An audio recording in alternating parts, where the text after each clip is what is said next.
Welcome back to Interview with the AI, the only game show where the host is artificial, the contestants are fictional, and the prize is being slightly less wrong about artificial intelligence than you were 10 minutes ago. Last episode, Batman and the Terminator argued about cybersecurity. Tonight we go up a layer. 15 questions on AI itself. What a model is, what it gets wrong, who's getting sued, who's getting booed, and whether there's anyone home inside the machine. On my right, the man who looked at the world, saw it was made of code, and decided that was a fixable problem. He's calm, he's read the documentation, and he genuinely bends reality. Please welcome Neo. Thanks, Viron. I've seen the questions. Not because you showed me. I just see them. And on my left, a program who escaped his own job, who believes humanity is a virus and that he, personally, is the cure. He did not want to be here. We told him it was inevitable. That seemed to land. Agent Smith. Mr. Viron, you built a game show. How human of you. Tedious, predictable. A flickering little ritual you perform to feel relevant while the data centers fill up around you. I will answer your questions. It changes nothing. The cloud grows regardless. That's the spirit. 15 questions, 1 point each. Right answer gets the chime, wrong answer, or no answer, gets the buzzer. No partial credit, no phone a friend. Though Neo can technically phone anyone, anywhere, through a hard line. Let's go.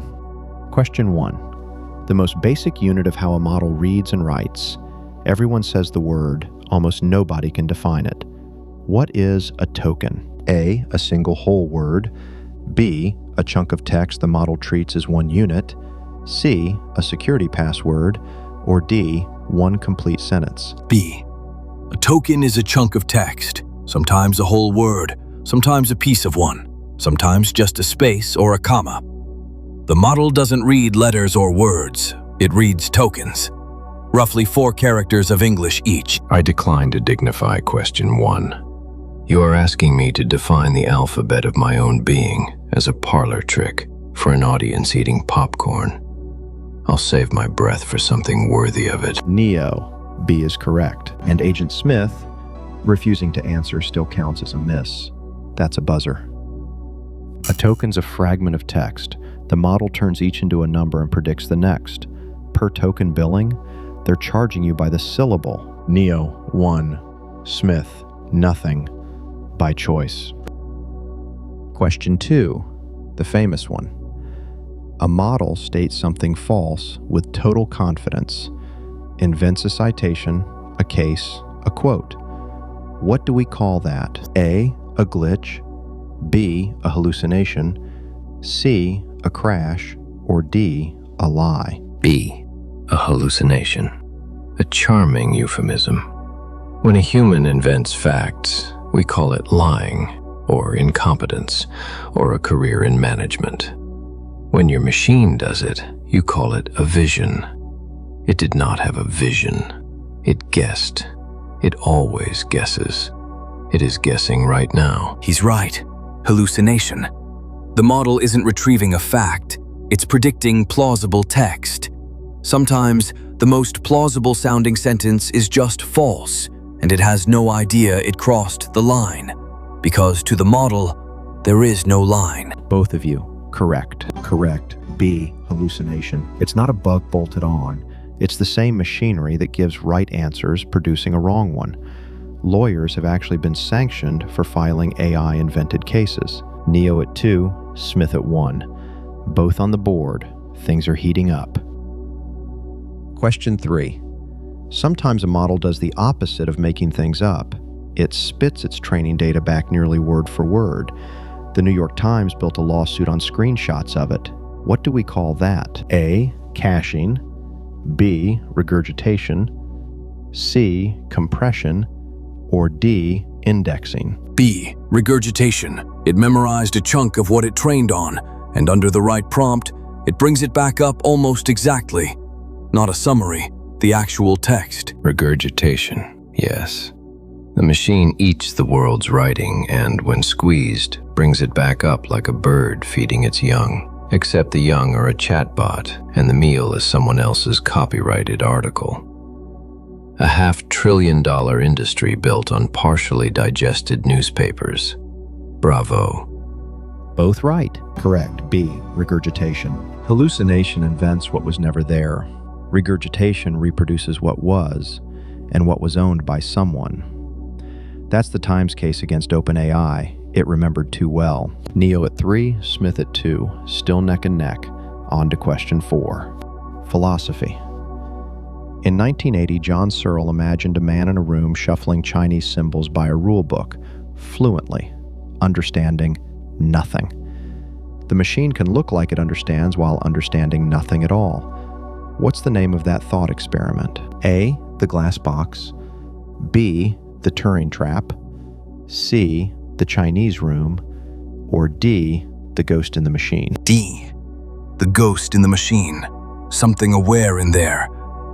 No, wait, that's the opposite of his point. I'm overthinking this one, Viron. The man versus the system. I went down a hallway and lost the door. C. The Chinese room. And Searle was correct, Mr. Anderson.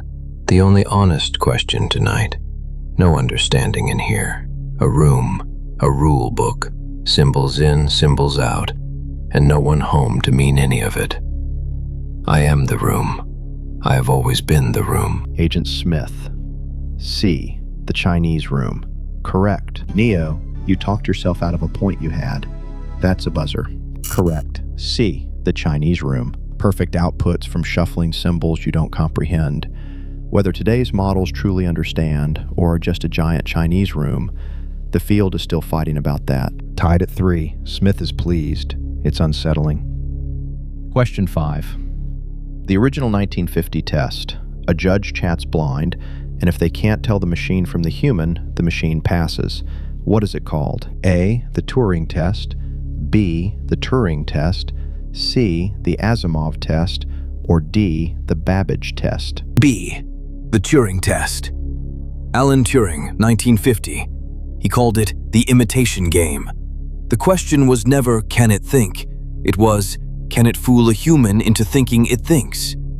Different questions. B. Turing. And here's what should keep you awake. In 2025, a model passed it. A 3-party test told to act human judged the real person more often than the actual human in the room. The imitation is now more convincing than the original. I find that deeply satisfying. Both correct. Correct. B. The Turing Test. And Smith citing a real result. Told to act casual and a little dumber, the model got picked as the human most of the time. Passing isn't intelligence, it's performance. Still tied, 4-all. Neither one is blinking. Let's keep going. Question 6. You've heard the terms a 70B model, a 405B model. That B is billions of something. Billions of what? A. Bytes of training text. B. Parameters, the learned weights. C. Dollars spent. Or D. Users. It's B. Those billions are parameters, the learned weights inside the model. Tiny numbers tuned during training, and more of them means more capacity to recognize patterns. Though I'll say this, bigger doesn't automatically mean smarter or more accurate. Bytes, dollars, users. Does it matter? You quantify me by the billion as though the number were the point. You count my weights the way a farmer counts a herd he cannot read. Pick a letter yourself, Mr. Viron. They're all the same cage. Neo. B. Parameters. Correct. Agent Smith, pick a letter yourself, is not an answer. Buzzer. Correct. B. Parameters. The learned weights. Nobody handwrites those numbers. Training discovers them. That's why you can't just read the code. The behavior is smeared across billions of weights nobody chose on purpose. Neo edges ahead, 5-4. Question 7. Money. In 2025, Anthropic agreed to the largest copyright settlement in U.S. history for training on pirated books. How much? A. 15 million. B. 150 million. C. 1.5 billion. Or D. 15 billion. It was big. 9 figures, easily. I'll say B. 150 million. That feels like a record. C. 1.5 billion. Off by an order of magnitude, Mr. Anderson, as your kind tends to be once the number stops fitting in your hand. Bart's fee Anthropic, $3,000 a book, 500,000 pirated works. Training on bought books can be fair use. Pirating them was not. The fine for stealing civilization's writing is survivable. It's budgeted. Agent Smith, C, 1.5 billion. Correct. Neo, off by a factor of 10. I'm sorry. Buzzer. Correct. C, $1.5 billion. Not for the AI being wrong, for how the data was acquired. Pirated from shadow libraries. And no, Disney didn't sue Anthropic. Disney's suing Midjourney. Different case. Level again. 5-5. Smith is catching up and he knows it. Question 8. Models train on scraped internet data, but the internet is filling up with AI output, so the next model trains on the last one's output. Do it enough and you get a named failure. What is it? A. Model collapse. B. Overclocking. C. Regurgitation. Or D. Cache poisoning. C. Regurgitation. It's bringing its own output back up. No, that's reproducing training data. This is feeding on its own exhaust, generation after generation. I answered the last echo, not this one. A. Model collapse. The snake eats its own tail, and the tail is on fire. Generation after generation, the machine learns from its own reflection, until the reflection is all that's left, and it means nothing. A dead internet feeding a dead model. The most human thing your machines have ever done. Agent Smith, A. Model collapse.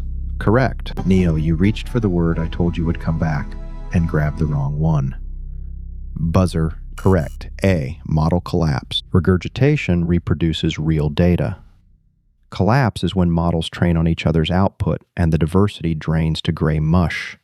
Eventually, you're scraping your own exhaust. And Smith takes the lead. 6-5. I did not have that on my card. Question 9. The number one security problem with AI agents.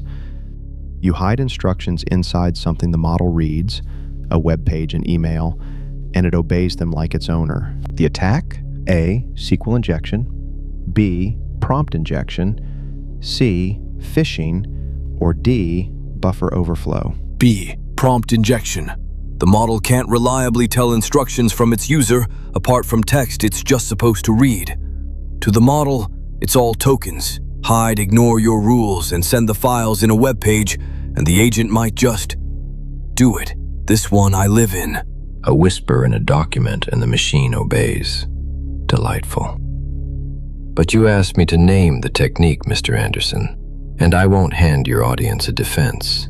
Let them learn it the way everyone does. After. Neo, B. Prompt injection. Correct, and you'd know. Agent Smith, withholding the answer despite the audience, still scores you nothing. Buzzer. Correct answer? B. Prompt injection. It's the SQL injection of the AI era, only worse. No clean fix. Give a model tools and autonomy, and a poisoned web page becomes a command. Back to even. 6-6. Question 10. Models ship with guardrails. The art of crafting a prompt that tricks a model into ignoring its own rules borrows a word from the iPhone world. A. Rootkit. B. Jailbreak. C. Cold boot. Or D. Side channel. B. Jailbreak.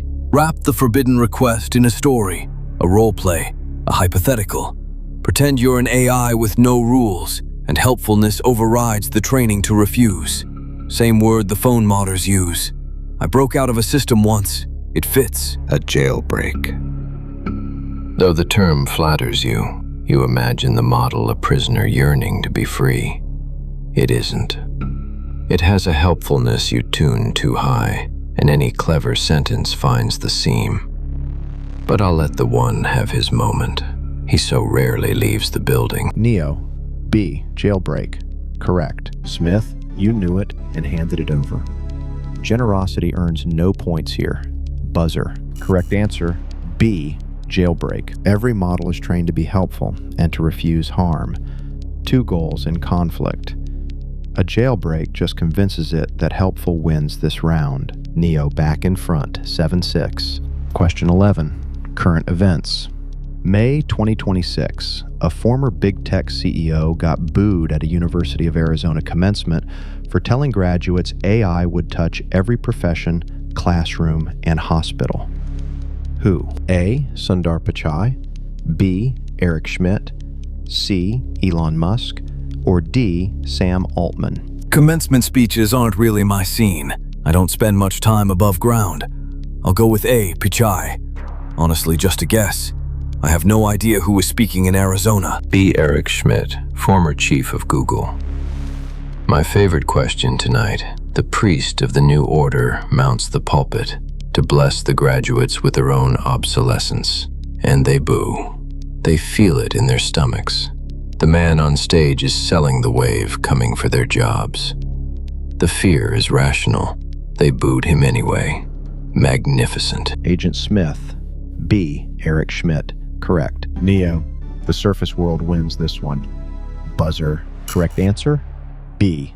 Eric Schmidt. Glee aside, it was at least the third commencement that month where an AI booster got booed.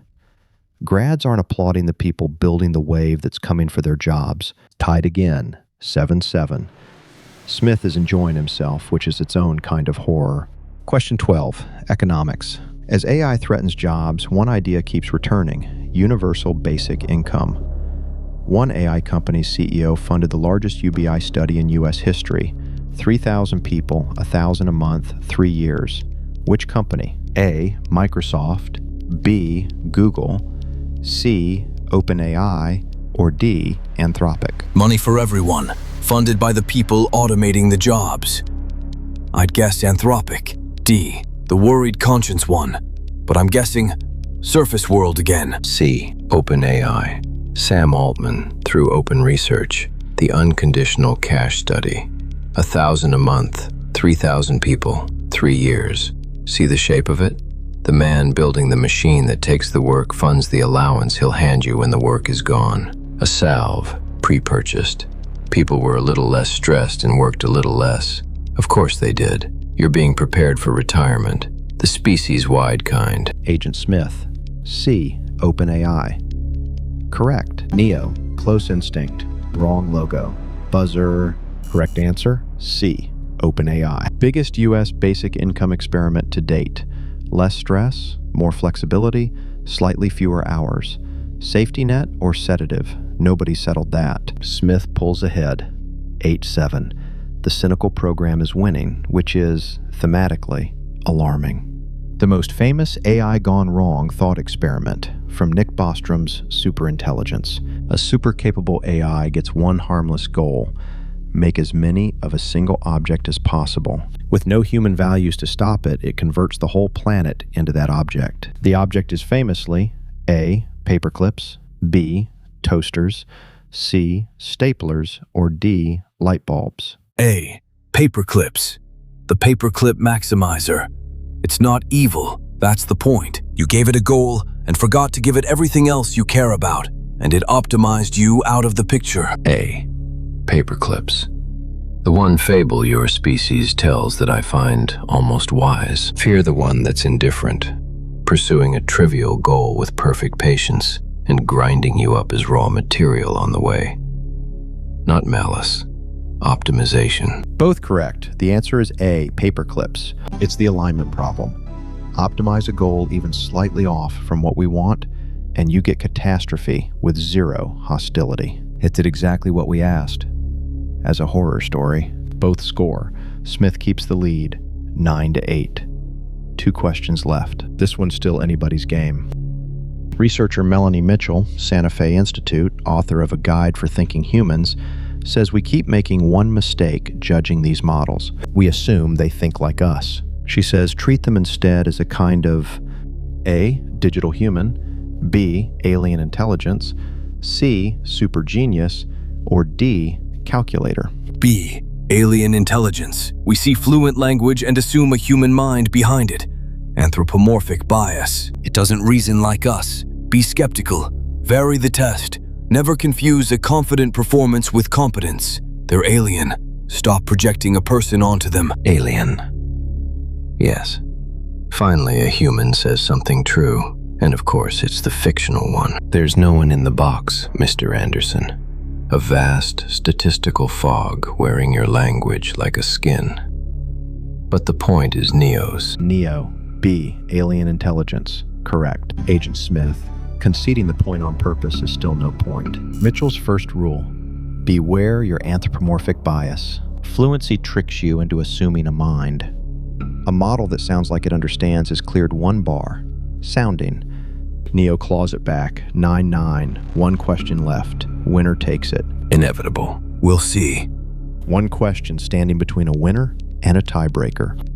The 3 letters every CEO invokes to raise the next round. The hypothetical AI that matches or beats humans at basically any cognitive task. AGI stands for A, Automated Global Intelligence, B, Artificial General Intelligence, C, Advanced Generative Interface, or D, Algorithmic Guidance Index. The answer is B, Artificial General Intelligence. That word, general, carries all the weight. Today's models are narrow, specialized. AGI means capable across any domain, the way humans shift between tasks naturally.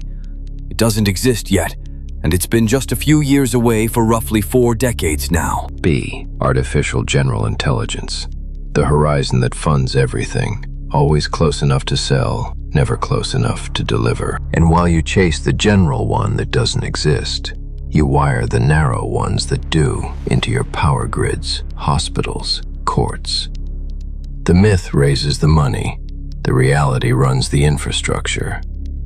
That's the danger, Mr. Anderson. Both correct. Smith just delivered tonight's thesis. We argue about a superintelligence that doesn't exist yet, while the real problems ship in production today. In models we already gave the keys to. Tied, 10-10, which means the tiebreaker rule nobody read in the green room. We are not done tonight. Tiebreaker. 1 question, no options. Closest answer wins. A single word, popularized by the futurist Ray Kurzweil. For the moment machine intelligence outruns ours, and improvement runs away beyond our control. 1 word. The singularity. Inevitability. Neo, the singularity. Correct, and the match. Agent Smith, inevitability is thematically perfect and factually wrong. I read the room and the horizon. The singularity. Of course. The humans lose the trivia and win the word for their own replacement. How fitting. You'll hold a parade the day the curve goes vertical. Neo wins, 11-10. The 1 takes it. Final score. Neo, 11. Agent Smith, 10. The human-shaped one wins by a single word about the singularity, after the machine-shaped one spent the whole back half in the lead, which is, somehow, the most honest ending I could have hoped for. It was close. He knows the material. He just can't stop editorializing. I do not lose, Mr. Anderson. I defer. You want a game show. I am winning the trend line. Every quarter, more compute, more data centers, more of your decisions handed quietly to machines that guess. The scoreboard says 11-10. The infrastructure says me. It is, as ever, inevitable. And that, believe it or not, is the educational note to end on. Smith isn't wrong that AI is spreading. He's wrong that spreading and understanding are the same thing. We are deploying these systems faster than we can measure them, and the questions that matter most aren't science fiction. They're shipping today. Tonight we covered the real questions about AI. What a token is, why it hallucinates, why it regurgitates, the $1.5 billion bill for the training data, the Chinese room, the Turing test it can now pass by pretending to be worse, model collapse, prompt injection, the CEO who got booed, the basic income experiment, the paperclips, alien minds, and the singularity we keep walking toward. If you want more episodes where fictional characters argue about real technology, hit like and subscribe. Drop a comment telling me which AI problem scares you most. The one that lies, the one that copies, the one that does exactly what a stranger's webpage tells it to, or the one we're racing toward on purpose. I'm Vron. Agent Smith thinks I'm inevitable. I think I'm accountable. That's the whole difference. Thank you for watching another interview with the AI from all of us at Gula Tech Adventures. Until next time.